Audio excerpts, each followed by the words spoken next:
O que é o Shemitah? Assim como o sábado está para a semana, o Shemitah está para os anos. Deus, quando fez aliança com Israel, Ele disse: 6 dias vocês vão trabalhar, no 7º dia, o Shabat, vocês vão descansar e vão consagrar esse dia para mim. Tudo bem até aqui? Todo mundo sabe disso. Mas além disso, Deus disse mais. Ele disse: da mesma maneira vocês vão trabalhar 6 anos a terra, plantar, semear, colher, adubar, vender o produto da terra. Mas o 7º ano é ano de Shemitah, é ano de remissão. Diga Shemitah, significa remissão. Neste ano, Deus diz: ninguém planta e ninguém colhe. O que crescer na terra vai ser destinado aos pobres. E Deus diz mais: no último dia do ano do Shemitah, que era o dia 29 do mês Elul, Deus diz que todas as dívidas seriam perdoadas. Se alguém tivesse dívidas, seriam perdoadas. Olhe para o irmão do teu lado e diga assim: eu preciso de um ano desse.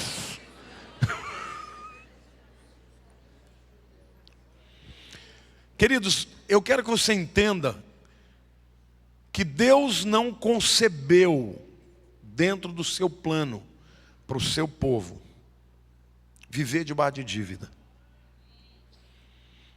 O indivíduo que está endividado, ele está cheio de crise, cheio de problemas emocionais, de medo, de ansiedade.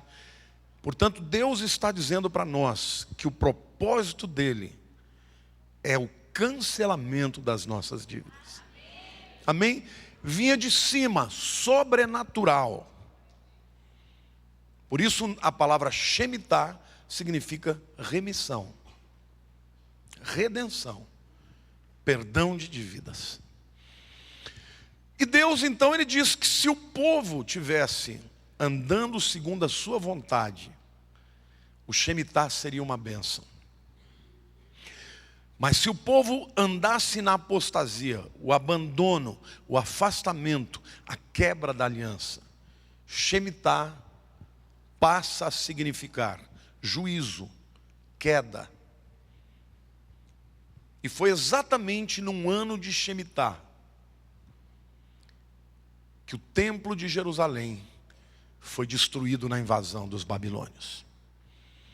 Eu quero começar a falar sobre os mistérios do Shemitah, ou o mistério do Shemitah, fazendo vocês irem comigo por uma viagem para Jerusalém. Para Jerusalém por volta do ano 961 a.C. Era um dia especial. Milhares e milhares de pessoas vieram de todos os estados, do norte, do sul, do leste e oeste, na cidade de Jerusalém. Todo mundo estava vestido com a melhor roupa. Pairava no ar uma alegria, um orgulho, uma satisfação. E de repente, um homem vestido com roupas reais de ouro, com uma coroa na cabeça, deixa nas suas costas o templo recém-construído. E ele olha para o povo, e antes de dizer qualquer palavra, ele eleva as mãos para os céus e começa a orar ao Deus Todo-Poderoso. Quem era este homem? O filho de Davi, o rei Salomão, a quem Deus escolheu para construir o templo. E neste dia, ele faz uma oração linda de consagração a Deus daquele templo. E aqui nós vamos entender o primeiro mistério, que é o mistério do solo consagrado. Diga para a pessoa do teu lado: hoje você vai aprender que quando você consagra a Deus aquilo que é seu, Deus leva a sério. E a oração de Salomão está lá em 2 Crônicas, capítulo 6, verso 14, que diz assim: Ó Senhor Deus de Israel, não há Deus como tu, nos céus e na terra, como tu que guardas a aliança e a misericórdia a teus servos, que de todo o coração andam diante de ti, que cumpriste para com teu servo Davi, meu pai, o que lhe prometeste. Davi desejou construir um templo a Deus. Deus disse: você não vai construir. Quem vai construir é o teu filho Salomão. E aí então Salomão está ofertando a Deus a sua adoração, por ele ser um Deus tão tremendo, tão misericordioso, tão poderoso para cumprir as suas promessas. E essa oração ela é muito mais longa, e depois você pode ler em casa, mas ele fala de muitas coisas, mas especialmente ele fala que ele está consagrando a sua vida, o seu reino, aquela casa ao Senhor. E isso está dentro de um cortejo de festa, porque naquele dia as milhares, centenas de milhares de pessoas estavam em Jerusalém, porque veio uma procissão cheia de sacerdotes tocando harpas, alaúdes, tamboris, todo tipo de instrumento, porque a Arca da Aliança estava chegando na sua morada final, que era o Santos dos Santos, no templo de Salomão. Sacerdotes vestidos de vestes santas, um coral extraordinário de levitas, 120 sacerdotes tocando trombetas em uníssono, recebendo a Arca da Aliança, a presença de Deus. Nesse contexto, Salomão ora ao Senhor. Enquanto ele orava, o fogo do céu desceu e consumiu o holocausto. E a nuvem da glória de Deus, uma nuvem espessa chamada Shekinah, encheu o templo, de tal maneira que os sacerdotes que estavam lá tiveram que sair, porque eles não enxergavam um ao outro, de tão tremenda era a glória de Deus. Deus estava dizendo para Salomão: eu aceitei a tua consagração. Naquela mesma noite, Salomão está dormindo, Deus o visita. E ele aparece a Salomão e diz assim: ouvi a tua oração, e escolhi para mim este lugar para a casa do sacrifício. Se eu cerrar os céus de modo que não haja chuva, ou se ordenar aos gafanhotos que consumam a terra, ou se enviar a peste entre o meu povo, se o meu povo, que se chama pelo meu nome, se humilhar e orar e me buscar, e se converter dos seus maus caminhos, então eu ouvirei dos céus, perdoarei os seus pecados e sararei a sua terra. Estarão abertos os meus olhos e atentos os meus ouvidos à oração que se fizer nesse lugar. Queridos, que palavra tremenda. Deus diz para Salomão: Salomão, você consagrou esse lugar para mim, você fez o melhor para mim. Eu te digo que eu aceito a tua oferta. E eu quero te dizer que, ainda que eu venha derramar muitas vezes peste, seca, se o povo pecar e não houver chuva, se o povo pecar e os gafanhotos vierem, nesse lugar, quando se orar, eu vou ouvir, e eu vou perdoar os pecados, e eu vou sarar essa terra. A primeira verdade que você precisa entender é que quando você consagra a Deus um solo, uma casa, a sua vida, um negócio, no momento que você dá para Deus aquele lugar, fala: Deus, esse lugar é teu, Deus toma posse. E Deus fala assim: a oração que se fizer nesse lugar, eu vou ouvir, amém ou não? Há um mistério por isso, atrás disso. E durante anos, Templo de Salomão era uma das 7 maravilhas do mundo. Glorioso. As pessoas vinham de longe.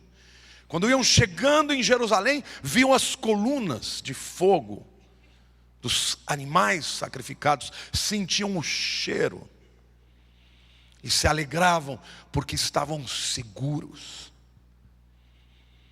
No ano 722, os primeiros terroristas da história, os assírios, que viviam na região da Babilônia, a região dos mesmos terroristas de hoje, vieram contra Judá e contra Jerusalém. As tribos do norte já tinham sido destruídas e levadas. Mas ali, um rei Ezequias clamou ao Senhor, vestiu-se de pano de saco e de cinzas, e clamou ao Senhor sobre a sua promessa. E num dia, Deus mandou o anjo do Senhor para destruir 185 mil sírios. Diga para a pessoa do teu lado, isso é uma palavra profética. Se você confiar no Senhor, a tua vitória vai num dia acontecer. Você vai olhar para o lado e os inimigos vão te cercar, mas a vitória do Senhor será acachapante, para que todos saibam que a mão do Senhor operou na tua vida. Amém? Você pode aplaudir e dizer: eu creio, eu recebo em nome de Jesus. Mas os anos foram passando e o povo de Israel entrou num caminho de apostasia, de afastamento do Deus de Israel. E Deus então começa a avisar os profetas de que viria juízo, e que para executar o juízo sobre a nação amada, uma nação seria levantada, a nação da Babilônia, e que viria para executar o juízo. Isaías profetizou, Jeremias profetizou. E quando Jeremias profetizou, os profetas, os falsos profetas, diziam para o rei que ele estava fora da vontade de Deus. E Jeremias foi muito perseguido por profetizar o juízo da Babilônia. E 212 anos depois, no ano 586, um ano do Shemitah, um ano que deveria ser um ano de bênção, de restituição, de perdão de dívidas, se torna o ano do abalo, da queda, do juízo. Israel, que durante 490 anos roubou o ano Shemitah, não cumprindo. Jeremias diz: por causa dos anos roubados, vocês ficarão 70 anos na Babilônia. Com Deus, querido, é tudo preciso. Com Deus não tem acaso. Os judeus, os rabinos dizem que sorte, azar, não é uma palavra kasher. Para Deus não existe isso. Olha para a pessoa do teu lado e diga: não existe acaso para Deus. Diga: Ele controla toda a história com mão poderosa. A sua vida não tem acaso. Eu quero falar de um outro momento de consagração, de uma outra nação, que a exemplo de Israel, nasceu com uma aliança com Deus. Vocês sabem que no ano 1492, o rei Ferdinando da Espanha fez um acordo com o Papa de expulsar todos os judeus da Espanha. Quantos já ouviram falar sobre isso? O ano 1492, mas Deus é Senhor da história. Ele levantou um judeu chamado Cristóvão Colombo, que no mesmo ano recebeu o dinheiro da coroa para fazer as suas expedições. E ele fundou uma nação chamada Estados Unidos da América, que nasceu com um propósito profético: receber o povo de Deus, o povo de Israel. E você não pensa que os Estados Unidos da América foram uma nação próspera até hoje porque eles são bons. Eles foram uma nação abençoada porque eles receberam o povo de Deus que lá chegou para crescer, para se multiplicar. E Deus, cumprindo a promessa feita a Abraão: abençoarei os que te abençoarem. Glória a Deus, aplauda o Senhor.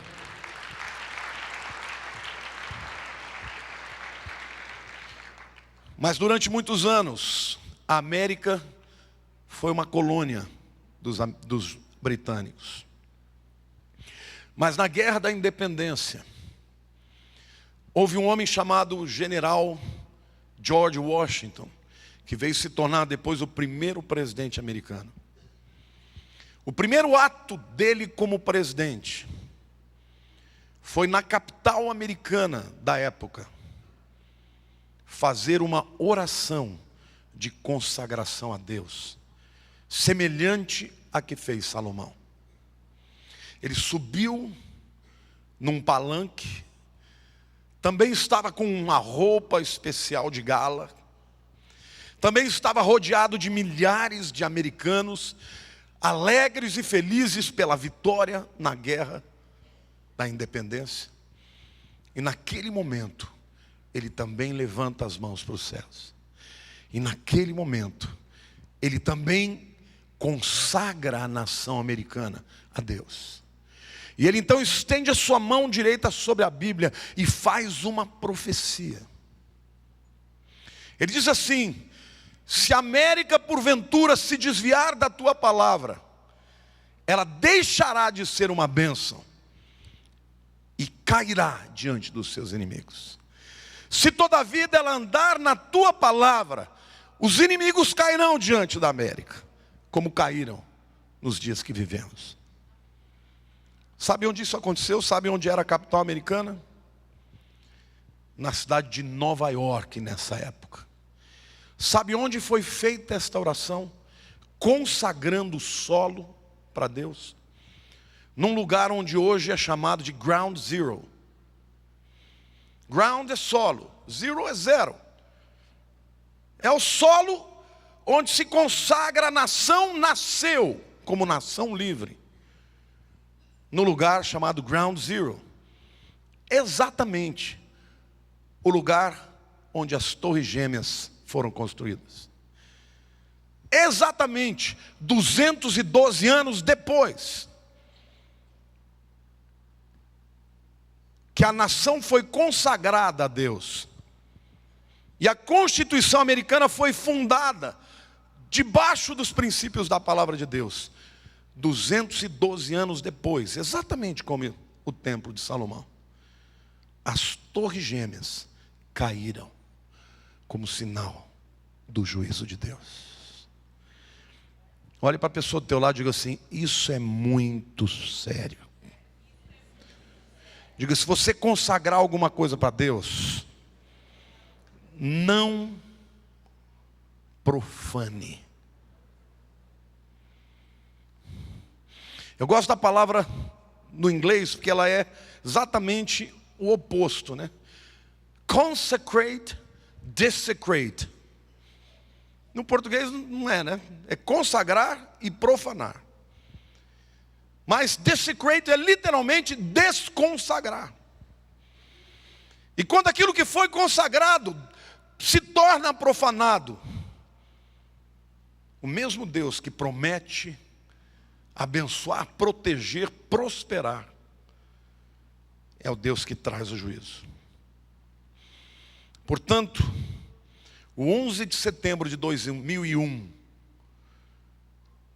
o mesmo destino que aconteceu com Israel, aconteceu com os americanos. E assim como em 586 a.C. foi ano de Shemitah, 2001 foi ano de Shemitah. Diga para a pessoa do teu lado: ano de Shemitah é ano em que Deus deseja abençoar, mas é ano que representa abalo para quem está andando em apostasia. Você está entendendo isso, meu irmão? Como vai ser o ano do Shemitah para a tua vida? O primeiro mistério, portanto, é o mistério de um solo consagrado. E hoje nós vamos consagrar a nossa vida, a nossa família, a nossa igreja. Vamos consagrar os nossos negócios, porque Deus está querendo que você entenda que o teu negócio não depende das circunstâncias do mundo. A tua vida profissional depende da tua aliança com Deus verdadeiro, e aquele que fizer essa consagração vai ser abençoado. Então, portanto, o primeiro mistério do solo consagrado. O segundo mistério que eu quero falar é do próprio tempo que nós estamos vivendo. Porque nós estamos vivendo no ano do Shemitah, que começou em setembro de 2014 e vai até setembro de 2015. Só que este ano tem muito mais coisa acontecendo. Neste ano está acontecendo as tétrades, os eclipses lunares que acontecem exatamente nas festas. E olha, esses eclipses não acontecem em qualquer lugar. Você só tem um eclipse pleno em Jerusalém, em Israel. Páscoa de 2014, eclipse lunar. Tabernáculos de 2014, eclipse lunar. Gente, Deus está querendo falar. Páscoa de 2015, eclipse lunar. Tabernáculos de 2015, eclipse lunar. E ainda os eclipses solares. Este ano, para vocês terem uma ideia, o primeiro eclipse solar acontece no dia 1º de Nisan. Lembra que eu disse? 1º de Nisan era o ano que virava, o ano começava. O 1º de Nisan é o ano sagrado. Deus está dizendo. Porque para os hebreus, eclipse do sol representa juízo sobre as nações gentílicas. Eclipse da lua representa o juízo sobre Israel. Deus está falando, tem mistério aí. Olha para a pessoa do teu lado e diga assim: esse ano é um ano que tem muito sinal acontecendo. Diga para o teu irmão do lado: não é ano para você brincar com Deus, não. Diga: este ano é ano de Shemitah, é ano de reflexão, é ano de santificação. E o dia 29 de Elul, o último dia do Shemitah, do ano Shemitah, seria o 31 de dezembro, como se fosse, né? Sempre acontece entre setembro e outubro. Era o dia do perdão das dívidas. Olhe para a pessoa do teu lado. Deus pode cancelar as tuas dívidas milagrosamente, soberanamente, porque Ele é Deus, Ele é Senhor dos céus e da terra.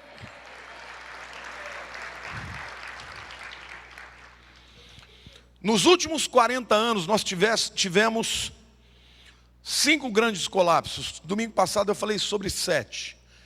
Mas hoje eu quero falar de 5 especialmente, porque eu não vou entrar na questão econômica.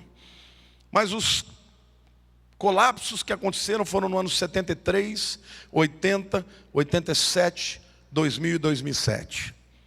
Houve outros colapsos. No ano de 94, por exemplo, teve a quebradeira do México, que teve algumas circunstâncias como consequências para nós, inclusive brasileiros. Mas esses 5 são os majors, os maiores, os mais importantes dos últimos 40 anos. Todos eles aconteceram dentro de um ciclo de 7 anos. 73, 80, 80, 87, 2000 a 2007. São colapsos que começavam no ano e ia até o ano próximo. Lembra que eu falei em 2000, começou o colapso, mas culminou com as Torres Gêmeas em 2001. Depois, 2007, começou o problema financeiro em Wall Street, na Bolsa, que culminou em setembro de 2008, quando teve a maior queda de todos os tempos, 777 pontos num só dia. Diga para a pessoa ao teu lado: esse ano é ano que vai acontecer coisas enormes. O terceiro mistério que eu quero mostrar para vocês, envolvendo o Shemitah, é que o Shemitah envolve levantamentos e decadência de nações. É muito importante você entender. Quando você lê a Bíblia, você vê que a Babilônia só se tornou quem ela foi porque Deus tinha um propósito para ela. Deus dizia para a Babilônia: eu vou levantar vocês, porque vocês vão ser o instrumento de julgamento contra o meu povo. Então, para a Babilônia se levantar, os assírios tiveram que cair. Quando a Babilônia se levanta, Israel cai. Deus tem mostrado que o ano Shemitah é um ano de decadências e de levantamentos de impérios. O primeiro ano que eu quero mostrar para vocês, que no século XX, muito importante, é o ano de 1917, diga, ano de Shemitah. O que aconteceu em 1917? Só para vocês verem como Deus é detalhista e como Ele é Senhor e como às vezes a Bíblia diz que Ele se ri. Ele dá risada dos homens que acham que são poderosos. No ano de 1917, o império de 400 anos caiu. O império chamado Otomano. Quantos já ouviram falar do Império Otomano? A sede do Império Otomano era em Istambul, na Turquia. Esse Império Otomano era o império que governava o mundo do Oriente por um califado. Este império foi destruído e foi vencido na terra de Israel num dia. Sabe o que aconteceu? Um general inglês chamado Allenby entrou em Jerusalém num cavalo branco e os turcos que estavam lá fugiram da cidade sem dar um tiro. Ninguém entendeu o que aconteceu. Depois eles explicaram. O povo simples das cidades viram o nome dele, Allenby, e eles, como falavam árabe, entenderam Allenby como Alá Nebi. Alá é Deus, Nebi é profeta. Não, ele é o profeta de Deus, nós vamos fugir porque ele vai nos matar. Sem dar um tiro, caiu o Império Otomano. Diga assim, Deus é Deus. Ele ainda pode fazer hoje assim com os inimigos do seu povo. Você crê nisso, você recebe, diga eu recebo.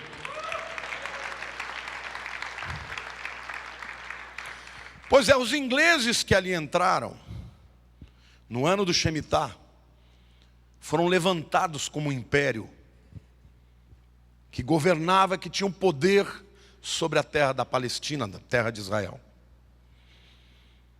No mesmo ano de 1917, Balfour, um ministro inglês, escreveu uma declaração oficial em nome do primeiro-ministro britânico, declarando o direito do povo judeu voltar para a terra, inclusive declarando que eles tinham concessão para comprar todas as terras que queriam. Num dia, caiu o Império Otomano. Num dia, uma declaração oficial do império que assumia a Palestina, dizendo, Israel tem direito de voltar para a sua terra. Diga para a pessoa do teu lado, Deus pode te levantar num dia. Amém ou não? Glória a Deus. Se Deus faz isso, com impérios não pode fazer com uma vida. Nós vamos avançar um pouco para frente no ano 1938. Diga para a pessoa do teu lado, ano de Shemitah. Neste ano, um império terrível, o pior de todos, eu creio depois do Império Romano, se levantou. O Império Alemão do Terceiro Reich. No ano de 38, ano do Shemitah, Hitler, o chanceler alemão, anexa a Áustria e começa ali a sua ascensão. No ano seguinte, em 39, ele invade a Polônia e ali inicia a Segunda Grande Guerra Mundial. Hitler dizia que ele teria com o seu Terceiro Reich um governo de 1000 anos de poder. Mas isso é o que ele achava. E em 7 anos ele fez barbaridades. Eu assisti um filme com a Lilian ontem, que todo mundo tem que ver, é um ato de liberdade. Um filme verídico que conta a história da resistência de uma família de judeus que foi juntando na floresta, na Bielorrússia, enfrentando frio e todo tipo de inverno, e Deus os sustentou contra esse império do anticristo, império de Hitler. 7 anos durou esse império. No ano de 1945, diga assim, ano Shemitah, Hitler se suicida. Os Estados Unidos se levantam como a nação mais poderosa do mundo. Aliás, em 1917, caiu também o império dos czares. A revolução bolchevique aconteceu. Em 1945, caiu o império do Hitler. Se levantaram os americanos e os russos. O mundo agora tinha uma nova ordem. E agora, os americanos se tornaram a primeira nação do mundo. O dólar se tornou a moeda basilar de todo tipo de negociação. Sempre no ano de Shemitah. Diga para a pessoa, você do teu lado, você está vivendo o ano de Shemitah. Vocês acham que Deus dá ponto sem nó? Você acha que existe acaso para Deus?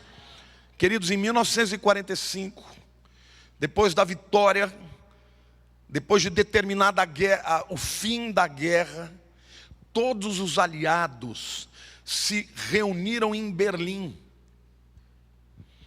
E eles fizeram uma procissão com todos os exércitos, americanos, franceses, ingleses, italianos perderam.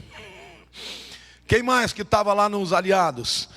Os soviéticos desfilaram em Berlim, no dia 7 de setembro de 1945. Sabe que dia é esse? 29 de Elul. Diante do mundo, Deus estava rindo e dizendo, eu sou o Senhor da história. Glória a Deus. E foi por causa dessa barbárie que o mundo decidiu que Israel tinha direito de se tornar um Estado. E depois, em 1948, nasceu o Estado judeu, por causa de movimentações que o Deus soberano faz, no ano que Ele quer, no dia que Ele quer. Olhe para a pessoa do teu lado, você está vivendo o ano de Shemitah. Diga, alguma coisa extraordinária vai acontecer nesse ano. Amém ou não? Foi em 1945 que os americanos se tornaram a primeira nação do mundo. A Europa toda estava destruída. Os britânicos, os alemães, os franceses, todos eles estavam reconstruindo. E nessa época se levanta o Império Americano. Do outro lado, o Império Russo.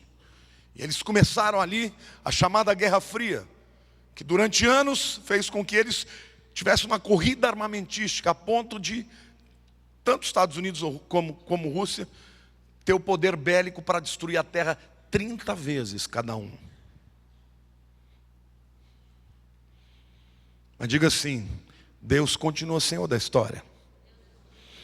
A gente vai avançar agora para o ano de 73. O ano de 73 foi um ano em que o mundo foi abalado com a crise do petróleo e com muitas outras crises também. Diga, ano de Shemitah. Mas particularmente uma nação teve um abalo muito negativo. Os americanos. O que aconteceu nesse período? Tiveram a primeira derrota numa guerra. Nação poderosíssima perdeu para uma nação desse tamanho. O Vietnã. Ninguém entende como os Vietcongues botaram a maior nação do mundo para correr. Até hoje, isso é a grande vergonha americana. Será que aconteceu por acaso? Quero dizer para vocês que não, viu, queridos? Porque eu vou contar uma história para vocês. Em 1970 começou uma disputa no âmbito legal entre duas recém-formadas advogadas americanas da Universidade do Texas, uma chamada Linda Coffey e Sarah Weddington. Elas abriram um processo representando uma americana chamada Norma McCorvey, ou Jenny Rowe, que foi o apelido que ela recebeu. McCorvey, na verdade, tinha sido estuprada, estava grávida e estava desejando abortar. E essa foi uma guerra que aconteceu na corte. E ela venceu em primeiro lugar, mas a corte do Texas pediu que fosse para outras instâncias, e essa briga demorou 3 anos para acontecer. Mas no ano de 73, o Superior Tribunal americano declarou que, segundo a emenda número 14 americana, que defende a privacidade e a posse do próprio corpo da pessoa, que ela tinha o direito de fazer o que ela queria. E desde então, a lei do aborto nos Estados Unidos não pôde mais ser derrubada, porque agora ela era embasada na Constituição. E nenhuma lei é maior do que a Constituição. E até hoje há uma briga ideológica extraordinária daqueles que se chamam pro-life contra aqueles que se chamam de pro-choice. Pro-choice são aqueles que são a favor da escolha. Pro-life são aqueles que defendem a vida. Até hoje existe uma briga. Mas desde então, a Constituição americana, que nasceu segundo a Bíblia, estava dando respaldo para que milhões de vidas humanas fossem mortas ainda no ventre. Esse foi o primeiro sinal de apostasia. No mesmo ano, houve um abalo econômico nos Estados Unidos. No mesmo ano, eles tiveram a primeira derrota, porque eles que se achavam o máximo, estavam agora vivendo uma experiência de Deus tirar a mão. E quando a bênção de Deus sai, meu querido, o forte cai. Vocês se lembram que quando Deus manda o povo de Israel entrar em Jericó, Jericó era uma cidade fortificada. O povo de Israel que entrou era um povo nômade, ninguém sabia pegar em arma. Eles não eram guerreiros, eles eram escravos. Mas eles entraram e fizeram o que Deus mandou. Rodearam 7 dias, no 7º dia, 7 vezes, e calaram a boca e só abriram a boca para gritar e tocar a trombeta. E as muralhas caíram e eles venceram milagrosamente. Amém? Mas em seguida, eles acharam que eles eram muito bons. E eles foram enfrentar uma cidadezinha chamada Ai. Pra vocês terem uma ideia, Ai era tão pequenininha, tão insignificante, que eles nem mandaram o exército todo. Tiveram a maior derrota, maior vergonha. Deus quer que você entenda uma coisa, que se Ele estiver com você, nem o inferno vai prevalecer contra a tua vida. Mas se você se ensoberbecer, o inimigo menor vai te destruir e vai te levar à derrota. Amém? E os americanos em 73 provaram o que é uma nação que está afastando de Deus. Diga para a pessoa ao teu lado: ano do Shemitah.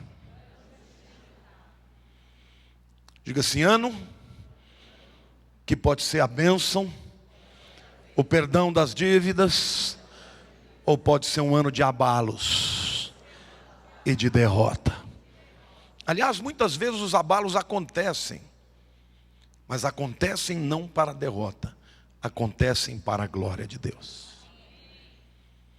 Então, se você está vivendo algum momento difícil nesse ano, Deus está te dizendo que se você o buscar, esse negócio vai terminar com a glória de Deus e com a tua vitória. O quinto mistério que eu quero falar para vocês agora é o mistério das 2 torres. Quando Deus vai destruir o templo de Jerusalém, o primeiro profeta a profetizar foi Isaías. Se vocês terem ideia, Isaías profetizou entre o ano 730 ao ano 700. Os babilônios vieram só em 586 que eles destruíram, ou seja, mais de 200 anos depois. Isaías diz assim no capítulo 9, de 8 a 12: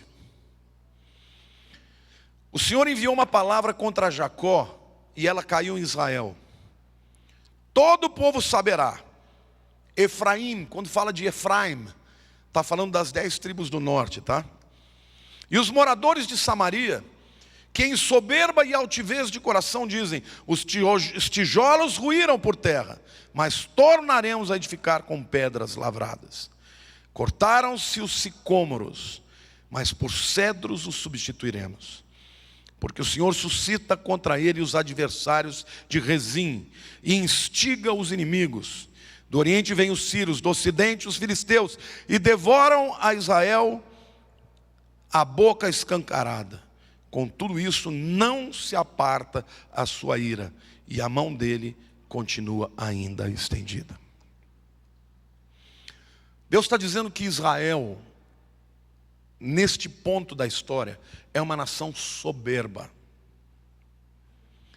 E a palavra altivez do espírito, Godel, diga Godel, vem de uma palavra gadal, que é grande, engrandecer-se, que também forma a palavra migdal. Migdal é torre. Portanto, torre em Israel, no hebraico, significa construção forte que revela altivez, soberba. Por que Deus destruiu Babel? Porque eles fizeram uma torre revelando o seu poder para chegar aos céus. Quantos de vocês já ouviram falar de Maria Madalena? O que é esse título, Madalena? No hebraico é Miriam, que Maria não existe hebraico. Maria é um nome grego. É Miriam. Miriam é o nome de Maria. Miriam Migdal. Migdal é de uma cidade chamada Torre.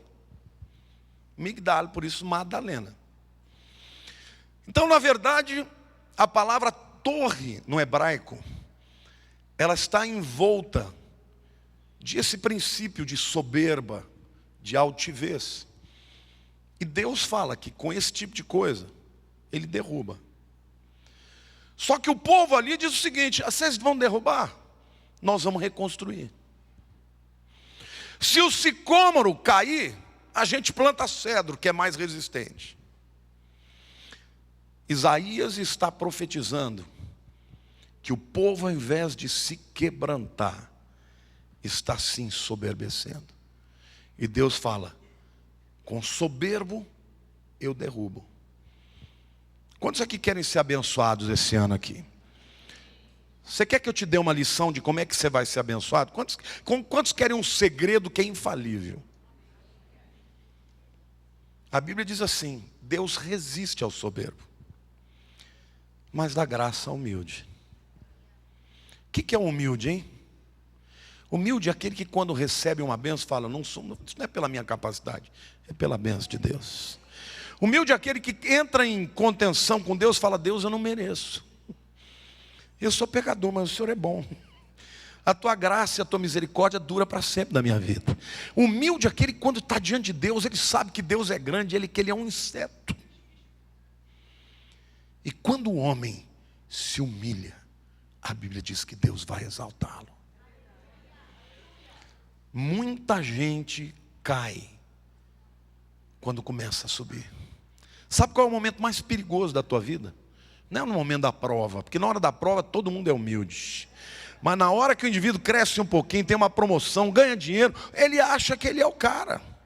Aí chuta a família, muda de emprego, muda de igreja, muda de família e acha que ele é intocável. E Deus fala: é mesmo? Você quer a bênção de Deus? Se humilhe. Porque até Jesus, o Filho de Deus, precisou se humilhar primeiro, para depois ser exaltado. E olha que a Bíblia diz que ele, sendo Deus, não teve como usurpação ser como Deus. Antes a si mesmo se humilhou. E se tornou homem, como homem se tornou servo, e como servo foi até a morte. Por causa disso, Deus o elevou.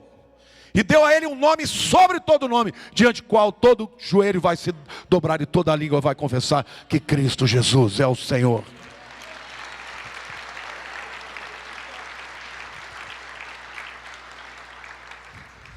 A humildade vale para você como pessoa, como crente, como marido, como pai, como patrão, em qualquer lugar. Porque Deus está olhando. E quando Ele vê um coração quebrantado, Ele diz: eu vou levar essa pessoa a uma posição de honra. Fuja da soberba. O soberbo julga os outros. O soberbo acusa e se considera santo. Quando nós todos, irmãos, nós vamos chegar na presença de Deus por uma única razão. Sabe qual é? A graça e a misericórdia de Jesus. Não tem ninguém aqui que vai chegar lá: eu cheguei aqui porque eu mereci. Não, você chegou lá porque Jesus morreu na cruz por você. Amém ou não? Glória a Deus, aplauda o Senhor, diga: eu creio.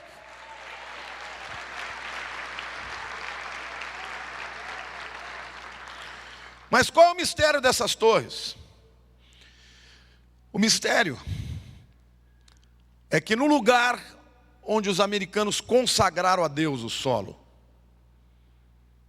eles construíram uma torre na cidade que se tornou o símbolo do poder. Aliás, quem já foi em Wall Street sabe que lá tem um touro, o símbolo do touro, do bezerro de ouro que foi construído pelos judeus. Então, aquele lugar que representava a grandeza, a soberbia dos americanos, foi lá que os mesmos inimigos, da mesma etnia dos babilônios que vieram, destruíram e derrubaram aquilo tudo. E eu te pergunto: você acha que o povo arrependeu? No dia seguinte, quando eles foram lá no Ground Zero, o prefeito de Nova York, junto com as autoridades,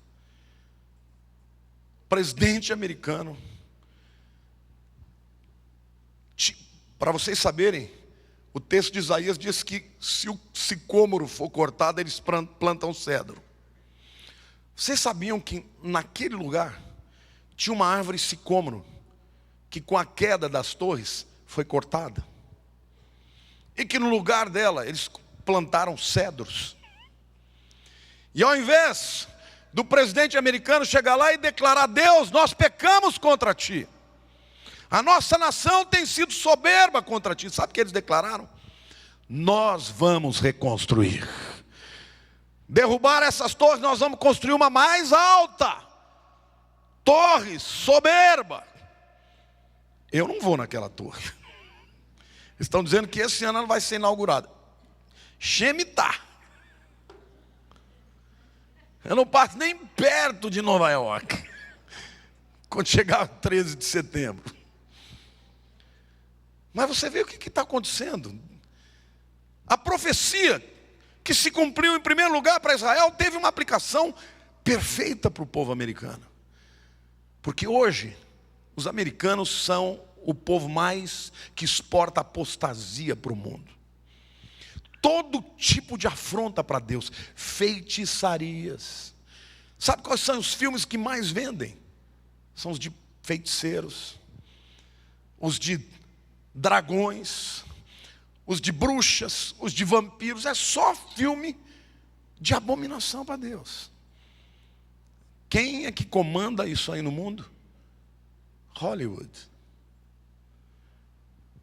A nação que nasceu debaixo de uma consagração é uma nação que hoje exporta apostasia. E o coração deles é de engrandecer a si mesmo, como o povo de Israel fez. Sabe por que Deus ainda não soltou uma bomba lá? Que ainda tem muito crente lá orando e buscando a Deus. Mas quando o povo crente que está lá for arrebatado, meu amor, você pode, meu querido, pode saber o que vai acontecer com aquela nação. Não é coisa boa. Olha para a pessoa do teu lado e diga assim: Deus resiste ao soberbo, mas dá graça ao humilde. Mas eu quero falar em último lugar do mistério do super Shemitah, do mega Shemitah. Diga assim: o Shemitah é o 7º ano.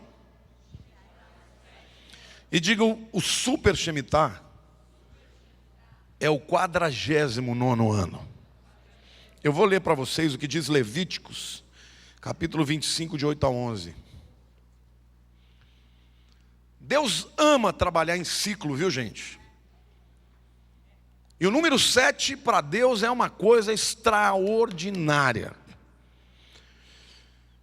Contará 7 semanas de anos, 7 vezes 7 anos, de maneira que os dias das 7 semanas de anos te serão 49 anos.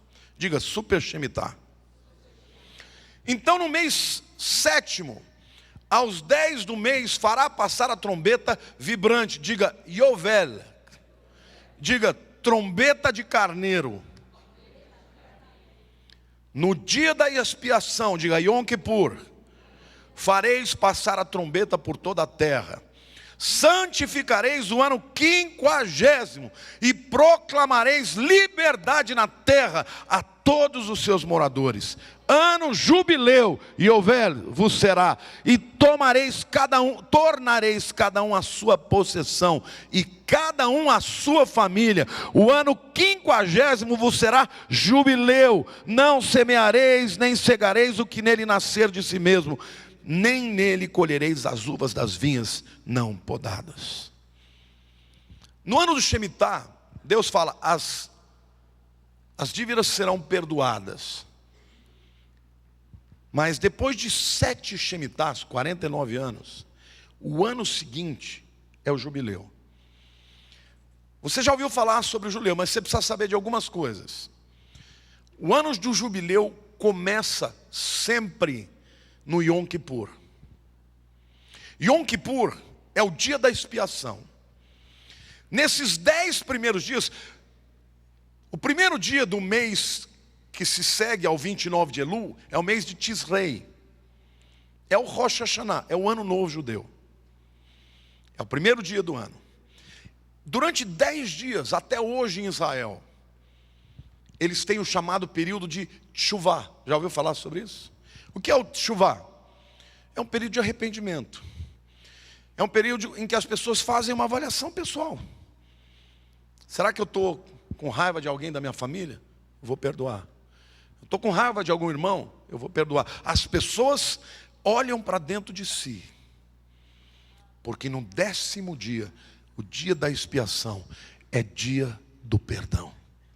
Em que Deus fala, estou cancelando os pecados de todos vocês.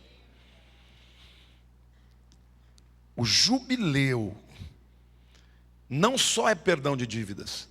No jubileu, queridos, todas as pessoas tinham direito de voltar para a posse da sua terra. Quando Josué entrou, as 12 tribos receberam quinhões da terra. Então, por exemplo, a tribo de Judá tinha uma porção da terra, a tribo de Benjamim, a tribo de Efraim, a tribo de Manassés, a tribo de Asher, todas as tribos. Quando o indivíduo pegava o seu pedaço de terra, trabalhava, ele podia ganhar, podia perder. Se ele perdesse, ele vendia aquela terra. Tinha gente que ficava sem nada. Quando chegava o 50º ano, o cabra morreu, mas está lá o descendente dele. A terra volta de novo para a família. Isso na prática significa o quê? Que o fulano que morava lá no fim do mundo, ele volta para a sua terra. Por quê? Porque ele vai tomar posse do que é dele por direito. Por isso jubileu, diga jubileu, ano de restauração, perdão de dívidas, retorno das famílias para a sua terra, porque Deus assim decidiu. Deus precisa de aprovação de homens. Deus não pede licença. Deus manda e acontece. Vocês querem ver? Ano de jubileu não existe se o povo de Israel não estiver na terra. Portanto, desde o ano 70 depois de Cristo não teve mais jubileu. Mas a Bíblia diz que Deus ia trazer o povo de Israel de volta para a terra. E aconteceu algo muito extraordinário, sabe, gente? Porque no ano de 1916, e 17, de setembro a setembro, de 16 até 17, era ano Shemitah. O que se sucedeu ao ano 16 e 17 foi a primeira vez que o povo de Israel teve direito a voltar para a terra. Lembra que eu falei que em novembro de 17, Balfour assinou uma declaração oficial dizendo: o povo de Israel pode voltar para a terra. Diga assim: começou aí o primeiro jubileu. Portanto, no jubileu de 17 para 18, setembro 17 a setembro de 18, o povo de Israel, que estava espalhado pelas nações, começou a voltar e ter direito a comprar terra com escritura lavrada e tudo, porque é ano de jubileu. Diga: Deus não dá ponto sem nó, Deus escreve a história. E para isso ele falou: eu vou fazer aquele fulano inglês nascer numa casa de evangélicos que vai crescer estudando a Bíblia e amando o povo de Israel, e eu vou dar um nome esquisito para ele, Allenby. Porque lá na frente, quando ele tiver que cumprir o propósito da vida dele, sem dar um tiro, ele vai acabar com o Império Otomano e vai ser instrumento meu para que o meu povo volte para a terra. Esse é o Deus que você crê. Olha para a pessoa do teu lado e diga: esse é o Deus que você crê. Pois é, setembro de 65 a setembro de 66 foi o próximo ano de Shemitah. O primeiro Shemitah de 16 a 17. Se você pegar 1916 e puser 49 anos, vai dar 1965. Diga para a pessoa do teu lado: setembro de 65 a 66, ano de Shemitah. Diga: depois de 49 anos, o próximo ano é o que mesmo? Jubileu. Portanto, o ano jubileu começou em setembro de 66 e foi até setembro de 67. O que aconteceu nesse ano de 67 mesmo? Você já ouviu falar da Guerra dos 6 Dias? Essa foi uma das guerras mais incríveis do século XX. Para vocês terem uma ideia, de uma hora para outra, os árabes decidiram que eles iam exterminar Israel. A ONU tentando fazer meio de campo: nós não vamos ouvir a ONU, nós vamos acabar com esse povo, nós vamos tirar eles daí, eles não têm direito, nós vamos acabar com eles. O presidente Nasser do Egito mandou um comunicado para as tropas da ONU de paz, porque você sabe que até hoje, quando tem uma região meio complicada, a ONU manda umas tropas de paz para fazer o meio de campo, para não deixar ninguém brigar com ninguém. E ele chegou e falou: olha, é o seguinte, vocês têm uma semana para tirar as tropas de paz da península do Egito, da faixa de Gaza. Quando um presidente dá um aviso dizendo: você saia daí, o que ele está avisando? O que ele está dizendo, irmãos? Vai ter guerra. E a ONU saiu. Nessa época, o primeiro-ministro de Israel ligou para o rei Hussein da Jordânia e falou assim: ó, vai ter guerra, eu quero fazer um pedido encarecido: não entre nessa guerra. Porque o Egito ia entrar, a Síria ia entrar, o Iraque estava financiando. Gente, era muito árabe. 50 milhões de árabes contra 3 milhões de judeus. Isso não existe. Humanamente falando, é zero a chance. Todos os vizinhos eram inimigos. Ou seja, eles iam ter que enfrentar uma guerra vindo de tudo quanto é lado, de norte, sul, de leste, oeste. Israel tenta fazer um acordo de paz, para que pelo menos a Jordânia não entrasse na guerra. Declara assim: quando Deus quer te exaltar, até guerra Ele pode fazer. Porque quando os inimigos se levantam para cair, para que o nome dele seja glorificado.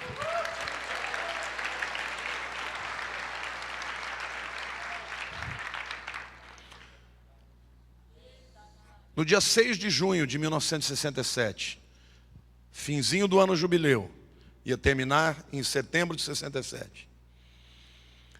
Israel sai pela madrugada com os aviões voando abaixo do radar, entra no deserto do Sinai e destrói 430 aviões egípcios no chão.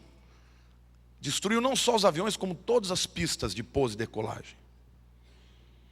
Eles saem dali e começam uma frente no norte, em Golã, onde eles tomaram dos sírios as colinas de Golã. No segundo dia de guerra, o rei Hussein, que tinha prometido que não ia fazer guerra, o que ele fez? Vou entrar na guerra também.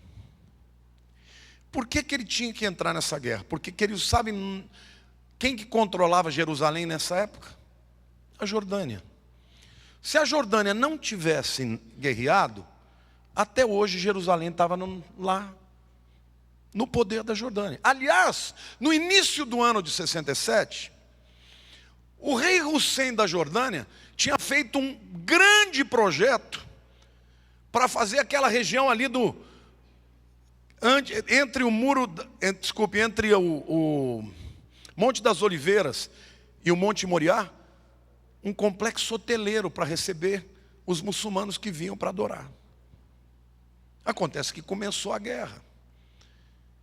E ele ia quebrar aquele muro, inclusive o portão dourado, que Ezequiel disse que ninguém iria abrir aquele portão, a não ser quando o Messias passasse por ele e fosse aclamado como Yeshua HaMashiach. Ele ia derrubar, ele ia abrir. Olha para o teu irmão do lado e diga: ele ia. Porque quando Deus não quer, ninguém pode. O rei Hussein entrou na guerra. E Israel simplesmente tomou Jerusalém. E declarou Jerusalém como capital eterna. Ninguém vai tomar Jerusalém nunca mais da mão do povo judeu. Sabe por quê? Porque Deus falou. Mas veja que coisa linda, irmãos. Deus controla a história. Israel achou que fazendo acordo com o rei da Jordânia ia dar certo. Eles não sabiam que eles iam sair daquele ano de jubileu com a terra de Jerusalém de volta na mão deles. E hoje, Jerusalém é capital eterna, não mais Tel Aviv. Jerusalém é capital do povo judeu. O que o jubileu é mesmo? É ano das terras voltarem para a posse original. De quem que era Jerusalém? Desde Davi, é terra dos judeus. É o único lugar no mundo, querido, se você quer amar uma cidade, ama Jerusalém. Que é a única cidade que a Bíblia diz que Deus ama. E sobre a qual Ele botou o seu nome. Jerusalém. Eu amo Jerusalém. Quando eu entro em Jerusalém, eu falo: é aqui que eu quero morar um dia. Quando Jesus vier, eu quero estar lá toda hora. Já está chegando. Sabe por que isso é profético e tão tremendo? Porque quando Jesus lá na ceia falou: eu não vou mais beber do fruto da vinha, até que me digam Baruch Rabá, bem-vindo o que vem em nome do Senhor. Amém? O povo de Israel tinha que estar na terra para clamar: bem-vindo o que vem. Quando aconteceu isso? Diga: jubileu. Seguido ao super Shemitah. Bom, se o Shemitah anterior aconteceu de 65 a 66, e o jubileu aconteceu de 66 a 67, vamos avançar 49 anos a partir de 65, quanto que dá? Setembro de 2014. Setembro de 2014 começou mais um super Shemitah. Olhe para o teu irmão do lado. Esse não é só o ano do Shemitah.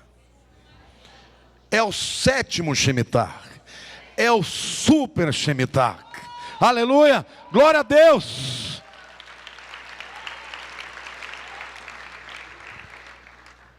Portanto, o que se segue ao Sumpia Shemitah é o quê? Jubileu.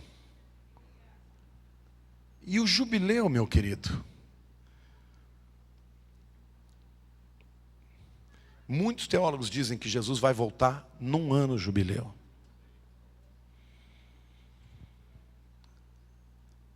E nesse ano que Jesus voltar, todos nós seremos libertos e voltaremos para a terra a qual pertencemos. E eu creio que na volta de Jesus, a terra que nós pertencemos não faz parte desse mundo. É a terra que Ele tem guardado para nós, lá nos céus. Se Jesus vai voltar esse ano, ninguém vai afirmar categoricamente, porque a gente não pode.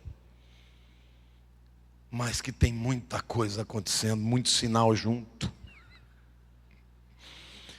Jesus disse que antes da vinda do Filho do Homem, o sol escureceria e a lua perderia o seu brilho. Vocês sabem quando que vai ter o eclipse solar? Esse ano. Em Jerusalém, 29 de Elul, 13 de setembro. No dia seguinte, 14 de setembro, é Rosh Hashanah, de 13 para 14, no pôr do sol. No 10º dia depois, 23 de setembro, é o Yom Kippur. Se Jesus volta, eu não tenho certeza, mas bem pode acontecer. Se Ele não vier, se não for este ano, em 17, a declaração Balfour deu ao direito para os judeus de voltar para a terra. Em 67, Jerusalém voltou. E agora? O que será que Deus vai fazer? Olhe para a pessoa do teu lado e fala: eu não sei, mas de uma coisa eu sei, eu creio no ano jubileu. Querido, eu quero profetizar sobre a vida dessa igreja, que o jubileu será um ano de perdão de dívidas, que o jubileu será um ano de libertação de toda escravidão, que o jubileu será um ano de restauração das famílias. O diabo está destruindo os casamentos, e eu quero declarar que Deus quer restaurar aquilo que Satanás botou a sua mão suja. Ele quer restaurar, para que cada um volte para suas famílias, porque é assim que o nome de Deus vai ser glorificado. Quantos querem tomar posse e dizer amém? Este ano, meu querido, portanto, é ano de buscarmos a presença de Deus.